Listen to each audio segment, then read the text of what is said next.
Renget szenvedtem, hogy túllépjek rajtad. Azt akartad, vége legyen, hát meg is kaptad. A fejemet teljesen összezavartad, és az emlékeinket a múltban hagytad. Próbálok minden nap mosolyt mutatni, de csak a gondolatokban tudok ragadni. Kívül mosoly, de belül pedig sírok. Fájdalmakkal küzdeni, ameddig bírok. Rengeteg gond, rengeteg emlék.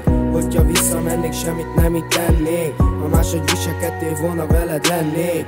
Amit tőled kaptam, az rengeteg emlék.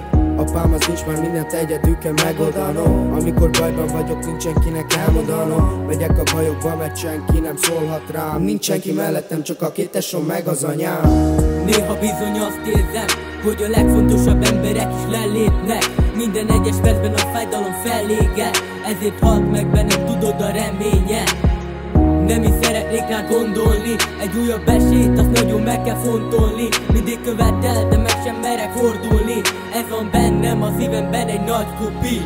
Gondolhattam volna, hogy ennek ez lesz a vége, de nem akartam megjátszani magam, baby, a trébe. Túltelt bennem az ideg, sok a baj, mikor egyedül vagyok, egyből becsap a vihar. Kérlek, figyelj rám, tudom, nem a te hibád. Mikor kellettél volna, nem volt, aki mellettem át, és összedől a ház. Szívemből kijön a gyász, már nem játszom meg magamat, nem én vagyok az a srác.